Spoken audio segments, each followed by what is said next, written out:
नमस्कारम। राजस्थान इतिहास के अंतर्गत हमारा दूसरा टॉपिक है प्राचीन मध्यकालीन आधुनिक राजस्थान के इतिहास के प्रमुख स्रोत। इसका हम यहाँ संक्षिप्त विवरण देखेंगे।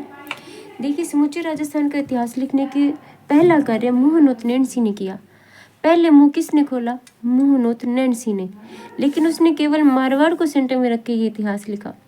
आधुनिक काल में जो इतिहास लिखने का सबसे पहला कार्य वो किया है वो जेम्स टोड ने किया है। इनकी बुक का नाम anus and activities of Rajasthan है। इनके अलावा इस क्षेत्र में कार्य किया है कविराज श्यामल दास ने, गौरी शंकर हीराचंद ओझा ने, doctor Dasharath Sharma, doctor Gopinath Sharma, Munshi Devi Prasad, Suryamal mission, Bankidas आदि। राजस्थान के इतिहास को जानने के लिए हमारे यहाँ कई पुरातात्विक स्रोत हैं, जिसमें सबसे पहले सर्वेक्षण कार्य जो शुरू किया है मिस्टर कार्लाइल ने शुरू किया है। और उन्होंने शुरू किया था 1871 में।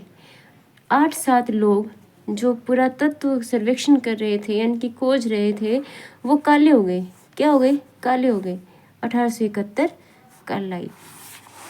व्यापक स्तर पर इस क्षेत्र में कार्य किया है मिस्टर SR राव ने, डॉक्टर भंडारकर ने, दयाराम साहनी ने, DR भंडारकर, दयाराम साहनी ने, HD सांकलिया, VN मिश्र, RC अग्रवाल, BB लाल, SN राजगुरु आदि।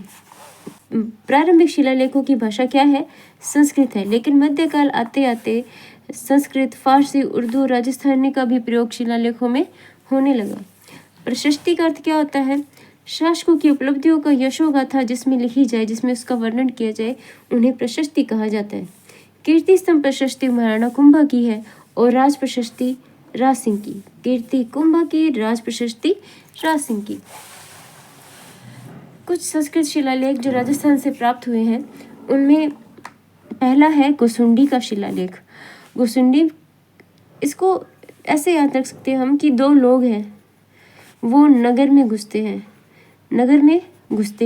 वो नगर में घुसे क्यों? क्योंकि उनको आकर्षण हो रहा था। क्या हो रहा था? आकर्षण किसके प्रति?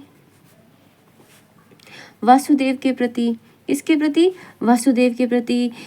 इसलिए वो उसकी चारों ओर परिक्रमा करने लगते हैं। क्या करते हैं? परिक्रमा। और इस परिक्रमा के साथ उनके साथ एक घोड़ा भी दौड़ रहा होता है। वो 2 लोग आपस में संस्कृत में बात कर रहे होते हैं। किस में बात कर रहे होते हैं? संस्कृत में। और लिखावट क्या होती है वहाँ की? लिखावट क्या होती है? ब्राह्मी होती है। क्या होती है? लिख क्या रहे होते हैं? ब्राह्मी लिख रहे होते हैं। अच्छा, ये छोटी सी एक विजुअल थिंक है जिसे हम याद करने में सहायता लेंगे इसकी। देखिए, गोसुंडी शिलालेख है जो मिला है दूसरी शताब्दी में। 2 लोग घुसे थे ना, 2 लोग घुसे थे, घुसे से गोसुंडी दूसरी शताब्दी ईसा पूर्व का ये है। कहाँ घुसे थे? नगरी में। और नगरी कहाँ है? चित्तौड़गढ़ में, जहाँ से हमें ये शिलालेख प्राप्त हुआ है। गोसुंडी गांव नगरी चित्तौड़गढ़ से हमें ये प्राप्त हुआ है। वो बोल क्या रहे थे? संस्कृत। लेकिन उत्कीर्ण क्या थे वहाँ पे? यानी कि लिखा हुआ क्या था? ब्राह्मी। भाषा इस शिलालेख की संस्कृत है और लिपि इसकी ब्राह्मी है। इसका एक खंड हमें उदयपुर संग्रहालय से प्राप्त हुआ है। कहाँ से प्राप्त हुआ है? उदयपुर संग्रहालय से प्राप्त हुआ है। ये कई टुकड़ों में टूटा हुआ मिला था। कुछ टुकड़े इसके उपलब्ध हैं, जिनमें से एक टुकड़ा कहाँ है? उदयपुर संग्रहालय में लिखा है। इसमें संकर्षण और वासुदेव के पूजा गृह के चारों ओर 4 दीवारी बनाने का उल्लेख है। वो 2 लोग क्यों आए थे? क्योंकि उनको आकर्षण हो रहा था, संकर्षण हो रहा था। किसके प्रति? वासुदेव के प्रति। इसलिए उन्होंने क्या की? चारों ओर परिक्रमा की, 4 दीवारी की परिक्रमा की। 4 दीवारी बनाने का इसमें उल्लेख है। उसके साथ साथ कौन उनके साथ था? एक घोड़ा उनके साथ था, एक अश्व उनके साथ था। तो यहाँ पे सर्वताज द्वारा अश्वमेध यज्ञ करवाने का उल्लेख है। किसके द्वारा? सर्वताज के द्वारा। इस छोटी सी ट्रिक से हमें कौन सा शिलालेख याद हो रहा है?